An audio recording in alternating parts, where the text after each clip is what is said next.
이걸 국이라고 줘요? 소금도 안 넣었나 보네. 상우는 자신의 식판을 들어 국을 말순에게 쏟아붓습니다. 그 순간 뜨거운 국물이 말순의 앞치마에 튀고 바닥에 흩어집니다. 그렇지만 말순은 아무 말 없이 눈길을 피하며 젖은 앞치마를 손으로 짚습니다. 뒤에서 말순은 떨리는 손으로 바닥에 떨어진 국물을 닦습니다. 하지만 지금 그녀는 그저 참을 뿐입니다. 젊은 조리사 보조가 다가와 도움을 주려 하지만 말순은 고개를 저으며 혼자 처리합니다. 괜찮아요. 그냥 하던 일 계속해요. 서울 강북의 중견 제약회사 식당에 점심 소음이 가득합니다. 알루미늄 식판과 수저가 부딪히는 소리, 종업원들의 바쁜 발걸음, 그리고 직원들의 잡담이 뒤섞여 있죠. 배식대 앞에 줄을 선 사람들 사이로 회색 셔츠를 입은 중년 남성이 자신의 차례를 기다리고 있습니다. 유상우는 인사팀 팀장으로 살짝 늘어진 허리와 단단한 턱선이 어울리지 않는 모습입니다. 그는 직원들 사이에서 주목받고 있다는 사실을 즐기며 배식대에 다가갑니다. 그의 눈빛은 음식을 담아주는 노년의 여성을 향해 있습니다. 오늘 점심은 뭐죠? 임말순은 70세가 넘은 나이에도 기름때 묻은 앞치마를 두르고 묵묵히 국자를 움직이고 있습니다. 그녀는 대답 대신 고개를 약간 숙이고 국을 퍼 담습니다. 수십 년간 같은 동작을 반복한 손길이 분명하군요. 상우는 식판을 들고 구석 테이블로 향합니다. 식판 위에는 밥과 반찬, 그리고 맑은 국이 담겨 있습니다. 다른 직원들은 그를 보면 슬그머니 눈길을 피합니다. 상우는 자신의 식판을 내려놓고 한숨을 쉽니다. 국에 숟가락을 넣고 한 모금 맛을 본 후 그의 표정이 급격히 찌푸려집니다. 이게 국이야 물이지. 상훈의 목소리는 식당 안에 울려 퍼집니다. 주변 테이블의 대화가 일시에 멈추고 모든 시선이 그에게 향합니다. 상훈은 식판을 들고 배식대로 향합니다. 말수는 다음 직원에게 국을 담아주다가 상훈이 다가오는 것을 봅니다. 그녀의 손이 잠시 멈춥니다. 이걸 국이라고 줘요? 소금도 안 넣었나 보네. 상훈은 자신의 식판을 들어 국을 말순에게 쏟아붓습니다. 뜨거운 국물이 말순의 앞치마에 튀고 바닥에 흩어집니다. 말순은 아무 말 없이 눈길을 피하며 젖은 앞치마를 손으로 짚습니다. 다시 제대로 된 국 좀 줘요. 말순은 조용히 새 국을 담아줍니다. 상훈은 콧방귀를 끼며 자리로 돌아갑니다. 동료들은 눈치를 보며 말없이 식사를 이어갑니다. 인사팀 팀장이라는 직함은 권력을 의미하니까요. 평가권과 이동권을 앞세운 상훈은 은근한 산의 권력자로 통하고 있습니다. 뒤에서 말수는 떨리는 손으로 바닥에 떨어진 국물을 닦습니다. 그녀의 무표정한 얼굴 뒤에는 많은 감정이 숨겨져 있습니다. 하지만 지금 그녀는 그저 참을 뿐입니다. 젊은 조리사 보조가 다가와 도움을 주려 하지만 말수는 고개를 저으며 혼자 처리합니다. 괜찮아요. 그냥 하던 일 계속해요.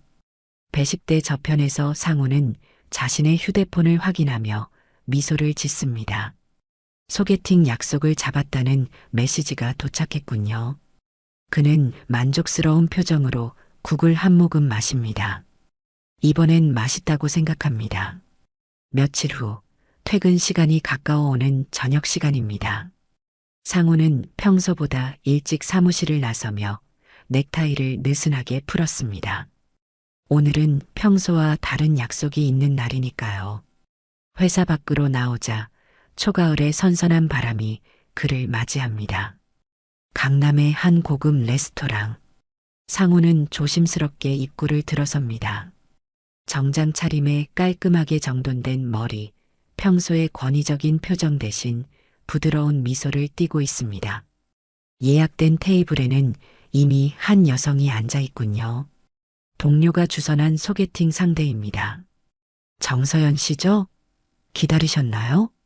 정서연은 34의 나이가 믿기지 않을 만큼 밝고 맑은 인상의 여성입니다.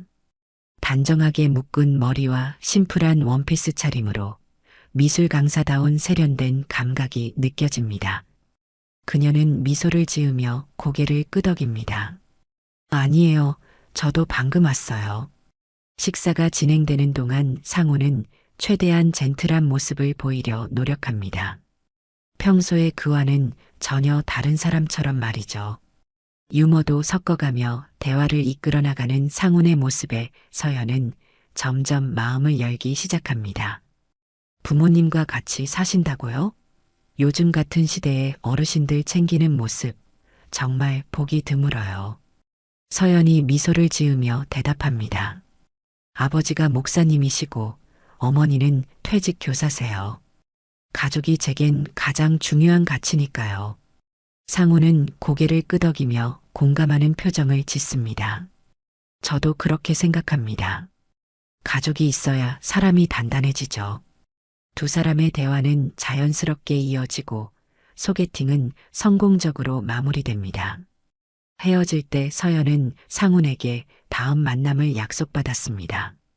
상훈의 얼굴에는 오랜만에 찾아온 설렘이 묻어납니다. 다음 날 회사 구내식당. 상훈은 여전히 어제의 기분 좋은 감정을 간직한 채 점심 식사를 하고 있습니다. 그런데 말순이 국통을 운반하다 발을 헛디뎌 바닥에 엎지릅니다. 뜨거운 국물이 사방으로 튀고 주변 직원들이 놀라 일어섭니다. 상훈의 얼굴이 순식간에 변합니다. 어제의 젠틀한 남자는 온데간데 없고 냉혹한 팀장의 모습으로 돌아왔군요. 그는 자리에서 벌떡 일어나 말순에게 다가갑니다. 뭐 하는 거예요? 노망났나 봐요? 은퇴는 안 하세요? 말순은 무릎을 꿇고 국물을 닦고 있습니다. 상훈의 말에도 반응하지 않고 묵묵히 자신의 일을 계속합니다. 그러나 이번엔 그녀의 눈동자에 뭔가 다른 감정이 스칩니다. 공포나 당혹감이 아닙니다. 그것은 오랫동안 쌓아온 무언가가 마침내 균열을 일으키기 시작한 듯한 감정이었습니다. 상우는 그런 말순의 눈빛을 알아채지 못한 채 인사팀 사무실로 돌아갑니다. 책상에 앉아 휴대폰을 확인하니 서연에게서 온 메시지가 있군요. 어제 즐거웠어요. 다음 주말에 시간 되세요? 상훈의 얼굴에 미소가 번집니다. 마치 다른 사람처럼 말이죠. 그는 주변을 둘러본 후 빠르게 답장을 보냅니다. 물론이죠. 기다리고 있을게요. 말수는 여전히 주방에서 엎질러진 국을 처리하고 있습니다. 그녀의 손길은 나이에 비해 민첩합니다. 그리고 그 눈빛은 이제 무언가를 결심한 듯 단단해져 있군요. 몇 주 후 상훈과 서연의 관계는 급속도로 발전했습니다. 주말마다 만남을 이어가며 둘은 서로에 대해 더 깊이 알아갔고 상훈은 평소와 다른 자신의 모습을 서연에게 보여주기 위해 노력했습니다. 그의 배려와 다정함은 연기가 아닌 진심처럼 느껴질 정도였죠. 오늘은 서연의 부모님과 상견례가 있는 날입니다. 상훈은 아침부터 분주하게 준비를 했습니다. 고급 한정 식당을 예약하고 백화점에서 명품 넥타이를 고르면서 그는 스스로를 성공한 남자라고 여깁니다. 거울 앞에 서서 넥타이를 매만지며 자신감 넘치는 미소를 지어봅니다. 이 정도면 충분하겠지. 회사에서는 여전히 상훈의 권위적인 모습이 계속되고 있습니다. 인사팀 신입사원 김지은은 상훈의 지시사항을 메모하다가 문득 고개를 들어 창밖을 바라봅니다. 점심시간이 다가오고 있군요. 그녀는 조용히 가방에서 편의점 도시락을 꺼냅니다. 지은 씨, 그거 뭐야? 상훈이 물었습니다. 지은은 잠시 당황합니다. 아, 도시락입니다. 오늘은 개인적인 일이 있어서. 구내식당 음식이 맛없어? 내가 뭐라고 했던가? 회사 생활은 적응이 중요하다고. 팀워크란 건 같이 밥도 먹고 그러면서 생기는 거야. 지은은 입술을 깨물며 고개를 숙입니다.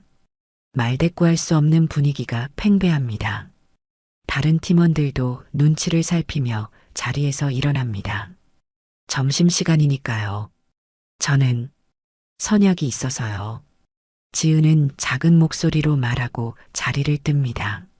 상훈의 시선이 그녀를 줬지만 곧 다른 생각에 빠집니다. 오늘 저녁 상견례만 잘 마무리되면 된다는 생각이죠. 저녁 예약한 한정 식당. 상훈은 정장 차림으로 서연과 함께 도착했습니다. 서연의 부모님은 이미 자리에 앉아 있습니다. 서연의 아버지는 차분한 느낌의 목사님이고 어머니는 단정한 차림의 전직 교사입니다.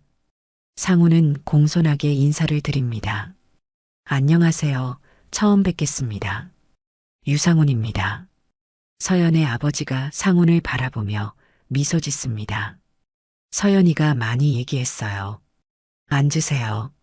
네 사람은 정갈하게 차려진 테이블에 앉아 대화를 나눕니다.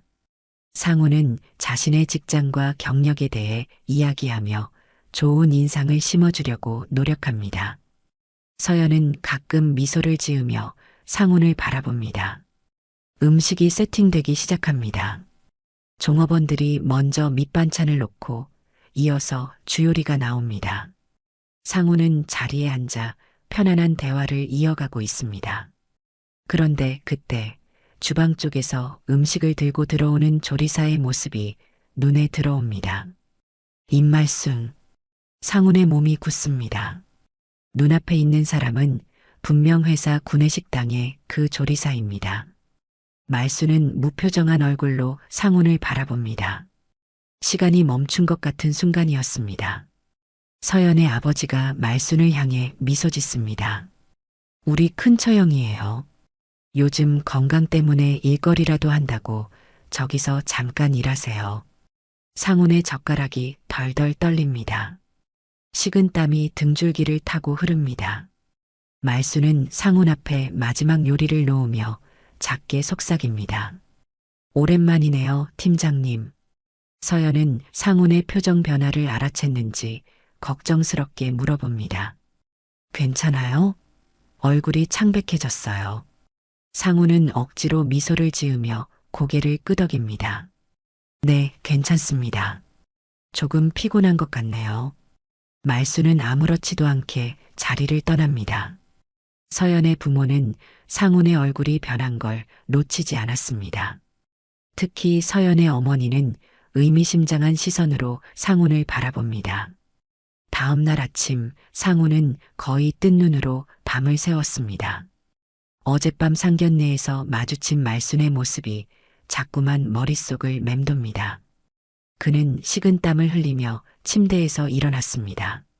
출근 준비를 하면서도 손이 자꾸 떨립니다. 휴대폰을 확인하니 서연에게서 온 메시지가 있었군요. 어제 부모님이 당신을 많이 마음에 들어 하셨어요. 하지만 우리 이모님을 알고 계셨나요? 상훈은 메시지를 읽고 한동안 아무 대답도 하지 못했습니다. 그저 멍하니 화면만 바라볼 뿐이었죠. 결국 회사로 향하는 내내 그는 어떻게 대응해야 할지 고민했습니다. 회사에 도착하자마자 상훈은 구내식당으로 향했습니다. 아직 아침 시간이라 식당은 한산했습니다. 주방 안쪽에 말순이 혼자 조리 준비를 하고 있었죠. 상훈은 잠시 망설이다가 주방으로 들어갔습니다. 말순 씨. 말순은 돌아보지 않고 계속해서 야채를 썰고 있었습니다. 상훈은 목을 가다듬고 다시 말을 이었습니다. 어제 일은 그러니까 제가 좀 놀랐습니다. 서연 씨의 이모님이실 줄은 몰랐어요. 말순은 천천히 칼을 내려놓고 상훈을 바라봅니다. 그녀의 눈빛은 평온해 보였지만 어딘가 날카로운 감정이 숨겨져 있는 듯 했습니다. 사과하러 오신 건가요? 상훈은 당황했습니다. 직접적인 사과를 할 생각은 없었기 때문이었죠. 그는 헛기침을 하며 말을 돌렸습니다. 그게 서로 오해가 있었던 것 같아서요. 제가 가끔 농담을 심하게 하는 편이라. 말수는 말없이 서랍을 열고 작은 USB를 꺼냈습니다. 그리고 조용히 상훈에게 건넸습니다. 말로 바뀔 수 있는 게 아닌 것도 있어요. 상훈은 의아한 표정으로 USB를 받아들었습니다.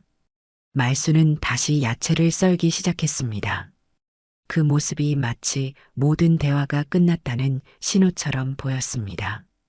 사무실로 돌아온 상훈은 곧바로 USB를 컴퓨터에 연결했습니다. 파일을 열자 그의 얼굴이 순식간에 창백해졌습니다. USB 안에는 상훈의 폭언, 조롱, 식판 소리, 말순의 한숨까지 모든 것이 녹음되어 있었습니다. 지난 몇 개월 동안의 기록이었죠. 이건 상훈의 손이 떨리기 시작했습니다. 녹음 파일은 날짜별로 정리되어 있었고 특히 그가 말순에게 모욕적인 말을 했던 순간들이 선명하게 담겨 있었습니다. 심지어 어제 신입사원 지은에게 했던 말까지도요. 그 순간 사무실 문이 열리고 상무가 들어왔습니다. 상훈 씨, 잠시 내 방으로 올라와 보게. 상무의 표정은 굳어 있었습니다. 상훈은 서둘러 USB를 뽑고 상무를 따라갔습니다. 상무실에 들어서자 인사팀 과장과 법무팀 직원이 이미 앉아 있었습니다. 앉게. 상훈은 불안한 마음으로 자리에 앉았습니다. 상무가 서류 하나를 그에게 밀어줬습니다. 회사가 내부 갑질 문제로 감찰에 착수했네. 특히 구내식당 조리사에 대한 폭언과 부당 대우 문제로 말일세. 혹시 알고 있는 내용이 있나? 상훈의 입에서 말이 나오지 않았습니다. 그는 식은땀을 흘리며 서류를 바라봤습니다. 그 서류에는 내부 고발 내용과 함께 증거자료 목록이 있었고 그 중에는 녹음 파일도 포함되어 있었습니다. 그날 저녁 상훈은 서연에게 메시지를 보냈습니다. 그러나 답장은 오지 않았습니다. 대신 밤늦게 서연에게서 문자 한 통이 왔습니다. 사람을 보는 눈이 없었네요. 그것이 서연의 마지막 메시지였습니다.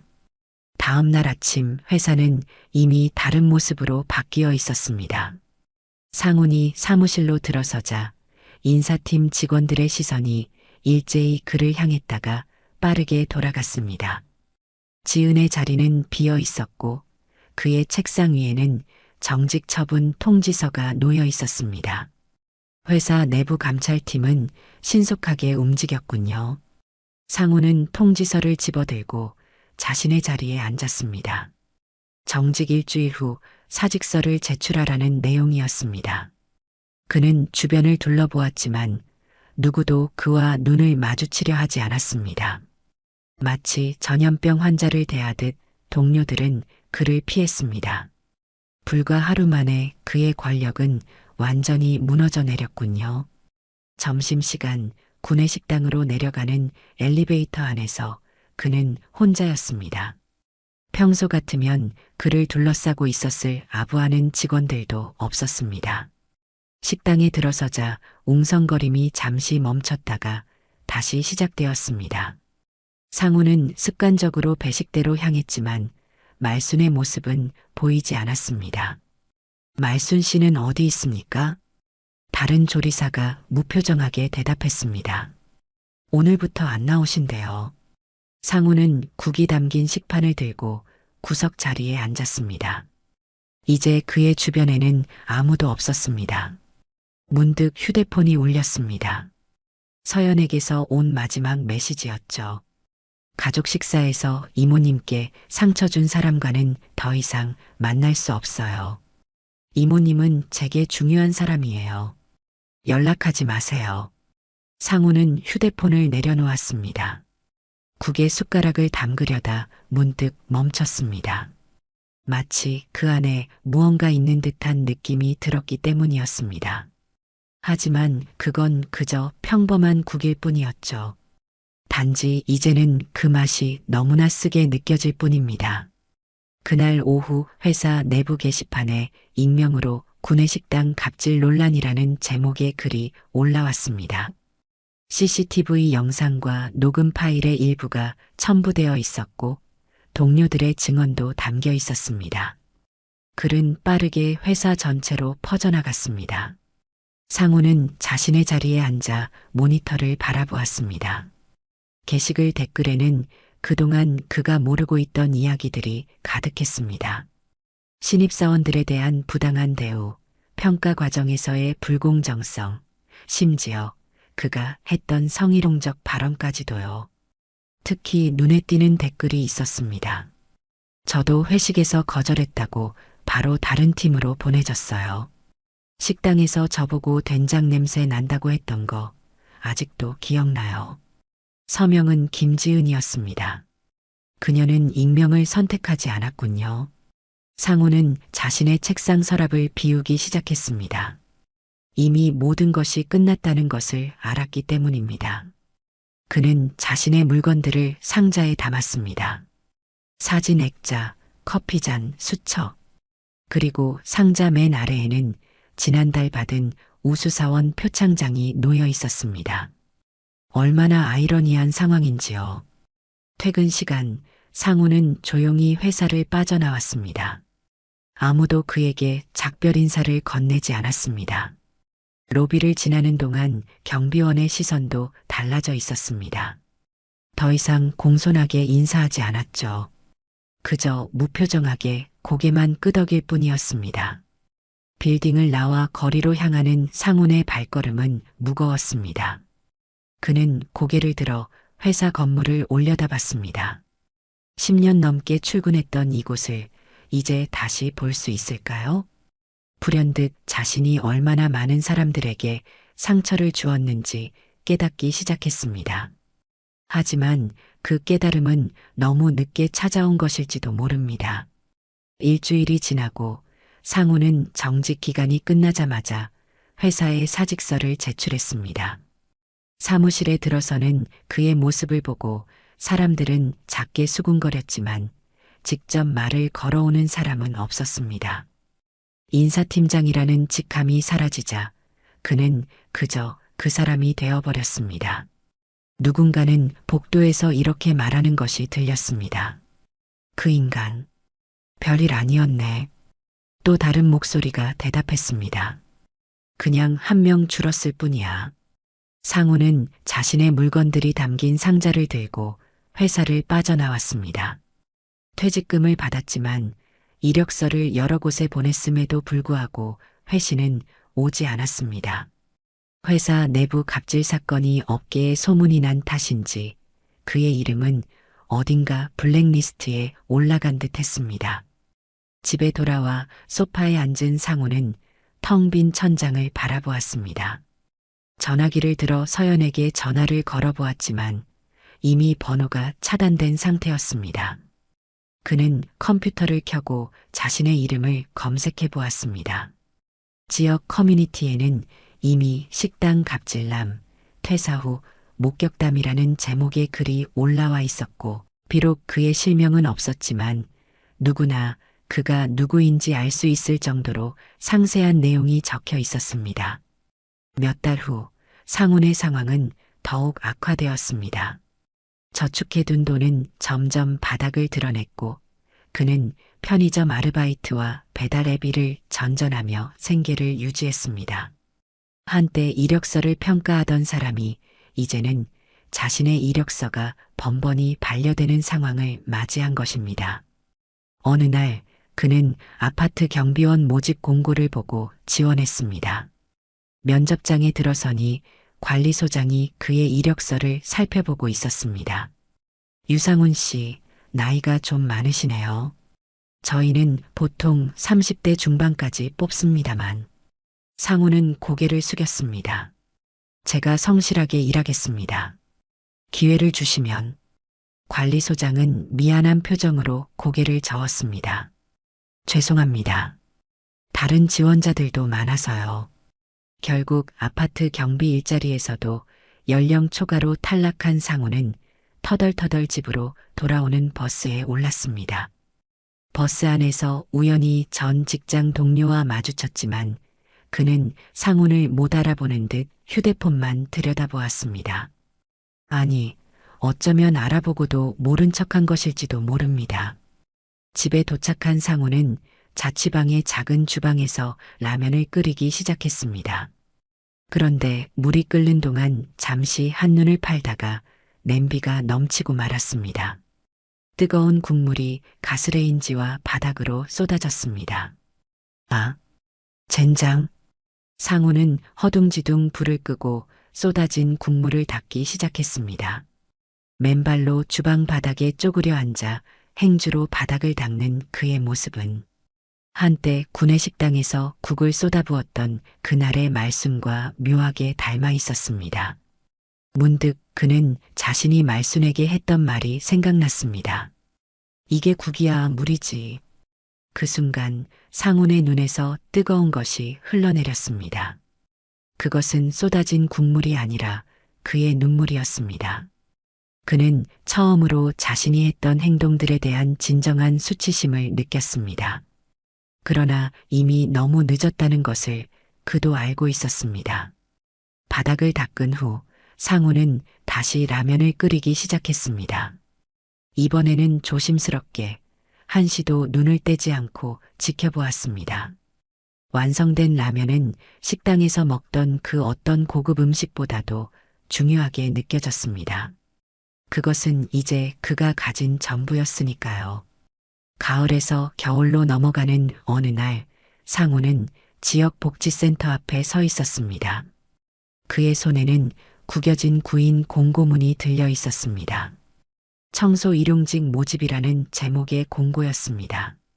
몇 달 동안 계속된 취업 실패로 그는 이제 어떤 일이든 가리지 않게 되었습니다. 복지센터 관리실로 들어서는 그의 발걸음은 무거웠습니다. 저 청소 일용직 지원하러 왔습니다.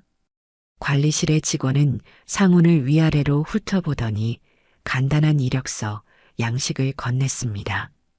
상훈은 잠시 망설이다가 자신의 경력란에 회사원이라고만 적었습니다. 그의 실제 경력을 적으면 오히려 불리할 것이라는 판단이었습니다. 경력이 좀 많으신데 청소 일을 하실 생각인가요? 면접관의 질문에 상훈은 고개를 끄덕였습니다. 네. 지금은 어떤 일이든 필요합니다. 그의 솔직한 대답에 면접관은 잠시 생각하더니 고개를 끄덕였습니다. 내일부터 출근하세요. 아침 6시부터 시작입니다. 다음 날 아침 상훈은 복지센터의 창고에서 청소도구를 꺼내고 있었습니다. 그에게 주어진 첫 임무는 센터 내부 청소와 창고 정리였습니다. 한때 수십 명의 직원을 지휘하던 그가 이제는 빗자루를 들고 있는 모습이 아이러니했습니다. 하지만 그는 묵묵히 일을 시작했습니다. 어쩌면 이것이 그가 새롭게 시작할 수 있는 유일한 방법일지도 모른다는 생각이 들었기 때문입니다. 점심시간이 되자 상훈은 청소를 마치고 창고 정리를 시작했습니다. 오래된 상자들을 분류하고 정리하는 일은 생각보다 힘들었습니다. 땀을 흘리며 일하던 그는 문득 복지센터 주방에서 들려오는 소리에 귀를 기울였습니다. 그리고 창고 문을 열고 나오자 익숙한 뒷모습이 눈에 들어왔습니다. 임말순. 그녀는 여전히 묵묵히 국을 끓이고 있었습니다. 이번에는 복지센터의 봉사자로서 말입니다.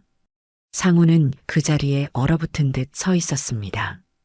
그녀를 다시 마주하게 될 줄은 생각지도 못했기 때문입니다. 말순은 국자로 국을 저으며 노래를 흥얼거리고 있었습니다. 그 모습은 상훈이 회사에서 봤던 침묵하고 위축된 모습과는 사뭇 달랐습니다. 잠시 망설이던 상훈은 천천히 주방으로 걸어갔습니다. 그의 발걸음 소리에 말순이 고개를 돌렸습니다. 그리고 그녀의 표정이 잠시 굳었다가 곧 무표정으로 돌아왔습니다. 상훈은 목을 가다듬었습니다. 혹시 저 기억하시죠? 말수는 미소도 없이 말했습니다. 죄송해요. 제가 요즘 기억이 잘 안 나서요. 그 말은 마치 날카로운 칼처럼 상훈의 가슴을 찔렀습니다. 말수는 그를 기억하지 못하는 척하고 있었습니다. 아니, 어쩌면 정말로 그를 잊었는지도 모릅니다. 상훈은 그녀가 자신을 기억하지 못한다는 것이 오히려 더 가슴 아프게 느껴졌습니다. 그가 그녀에게 얼마나 깊은 상처를 주었는지 스스로 깨닫게 된 순간이었습니다. 말수는 다시 국을 적기 시작했습니다. 그리고 시계를 보더니 말했습니다. 곧 아이들이 올 시간이네요. 상우는 아무 말도 하지 못하고 그저 그 자리에 서 있었습니다. 잠시 후 복지센터 문이 열리고 아이들이 들어오기 시작했습니다. 말수는 환한 미소를 지으며 국통을 열었습니다. 밥 먹자, 얘들아. 아이들은 반갑게 인사하며 말순에게 달려갔습니다. 말수는 따뜻한 눈빛으로 아이들을 맞이했습니다. 그런 그녀의 모습을 보며 상우는 자신이 한 번도 보지 못했던 말순의 다른 면을 발견했습니다. 그녀는 단순한 조리사가 아니었습니다. 누군가에게는 소중한 사람이었던 것입니다. 상우는 묵묵히 창고로 돌아가 쌀포대를 주방으로 옮기기 시작했습니다. 아무도 그에게 그렇게 하라고 지시하지 않았지만 그는 스스로 할 수 있는 일을 찾아 했습니다. 그가 앉은 자리에 국물이 천천히 식어갔습니다. 3달이 지나고 복지센터에서의 생활은 상훈에게 새로운 일상이 되었습니다. 그는 이제 청소뿐만 아니라 다양한 업무를 맡게 되었습니다. 물품 정리, 간단한 수리, 때로는 아이들의 숙제를 도와주는 일까지도 했습니다. 그의 성실함과 묵묵함은 센터 직원들에게 조금씩 인정받기 시작했습니다. 하지만 여전히 아무도 그의 이름을 부르지 않았습니다. 그는 그저 새로운 아저씨 또는 청소 담당으로만 불렸습니다. 말순과 상우는 같은 공간에서 일하지만 거의 대화를 나누지 않았습니다. 말순은 언제나처럼 주방에서 일했고 상우는 자신의 업무에 집중했습니다. 가끔 그들의 눈이 마주칠 때면 말순은 무표정하게 시선을 돌렸습니다. 그것은 분노도 미움도 아닌 그저 무관심에 가까웠습니다. 그리고 그 무관심이야말로 상훈에게는 가장 큰 벌이었습니다. 어느 날 오후 센터에 한 젊은 여성이 방문했습니다. 상훈은 청소를 하다가 문득 고개를 들었고 그 순간 그녀와 눈이 마주쳤습니다. 김지은이었습니다. 그녀는 잠시 놀란 표정을 지었다가 이내 고개를 돌렸습니다. 상훈은 당황하여 고개를 숙였습니다. 지은은 주방 쪽으로 향했고 말순과 인사를 나누기 시작했습니다. 안녕하세요, 말순 어머니. 잘 지내셨어요? 말순은 미소를 지으며 지은의 손을 잡았습니다. 지은 씨 왔네. 언제 왔어? 그들의 대화가 이어지는 동안 상훈은 멀리서 그 모습을 지켜보았습니다. 지은이 이곳에 자주 오는 것 같았습니다. 그녀가 자원봉사를 하는 건지도 모릅니다. 상훈은 조용히 다른 방으로 이동했습니다. 지은과 마주치고 싶지 않았기 때문입니다. 저녁 센터의 문이 닫힐 시간이 되었습니다. 상훈은 마지막 청소를 마치고 있었고 말수는 주방을 정리하고 있었습니다. 갑자기 주방에서 소리가 들렸습니다. 말순이 무거운 냄비를 들다가 미끄러진 모양이었습니다. 상훈은 재빨리 주방으로 달려갔습니다. 괜찮으세요? 말순은 바닥에 앉아 있었습니다. 다행히 큰 부상은 없어 보였지만 그녀의 발목을 잡고 있는 것을 보니 삐었을지도 모릅니다. 상훈은 조심스럽게 그녀를 부축했습니다. 병원에 가봐야 할 것 같습니다. 제가 모셔다 드릴게요. 말수는 처음으로 상훈의 눈을 똑바로 바라봤습니다. 그 눈빛에는 더 이상 미움이나 분노가 없었습니다. 그저 피곤함과 약간의 당혹감만이 있을 뿐이었습니다. 괜찮아요. 센터장님께 연락할게요. 상우는 고개를 끄덕이고 물러섰습니다. 그는 말순을 도울 수 없다는 것을 알았습니다. 아니, 어쩌면 도울 자격이 없는지도 모릅니다. 그가 할 수 있는 일은 그저 자신의 역할을 묵묵히 수행하는 것 뿐이었습니다. 다음 날 말순은 발목에 붕대를 감은 채 센터에 나타났습니다. 상우는 먼 발치에서 그녀를 지켜보았습니다. 그는 더 이상 자신이 누구였는지, 무엇을 했는지 중요하지 않다는 것을 깨달았습니다. 그보다 중요한 것은 지금 이 순간 자신이 어떤 사람이 되어가고 있는지였습니다. 점심시간 아이들이 하나둘 식당으로 모여들었습니다. 말순은 평소처럼 국통을 열고 아이들을 맞이했지만 발목 때문에 불편해 보였습니다. 상우는 조용히 다가가 무거운 국통을 대신 들어주었습니다. 말순은 잠시 그를 바라보다가 고개를 끄덕였습니다. 그것은 감사의 표시였을까요? 아니면 그저 인정의 표시였을까요? 지은이 센터에 들어서는 모습이 보였습니다. 그녀는 상훈과 말순이 함께 일하는 모습을 보고 잠시 멈춰 섰습니다. 상훈은 그녀와 눈이 마주치자 고개를 숙였습니다. 그러나 지은은 천천히 그들에게 다가왔습니다. 어머니, 발목은 좀 어떠세요? 말순이 미소를 지었습니다. 괜찮아, 걱정 마. 지은은 잠시 망설이다가 상훈을 향해 말했습니다. 도와주셔서 감사합니다. 그것은 단순한 인사였지만 상훈에게는 커다란 의미가 있었습니다. 그는 묵묵히 고개를 끄덕이고 자신의 일로 돌아갔습니다. 더 이상 팀장 유상훈이 아닌 그저 한 사람으로서의 그는 천천히 자신의 자리를 찾아가고 있었습니다. 저녁 센터가 조용해질 무렵 상우는 주방 테이블에 앉아 있었습니다. 말순이 남겨준 국 한 그릇이 그 앞에 놓여 있었습니다. 그는 조심스럽게 국을 한 모금 마셨습니다. 뜨겁고 깊은 맛이 그의 입안에 퍼졌습니다. 그것은 단순한 국이 아니라 오랜 시간 쌓인 경험과 인내, 그리고 용서의 맛이었습니다. 그는 천천히 국을 마시며 창밖을 바라보았습니다. 어둠 속에서 새로운 아침이 서서히 다가오고 있었습니다. 아무도 그의 이름을 부르지 않는 이곳에서 상우는 처음으로 자신을 찾기 시작했습니다.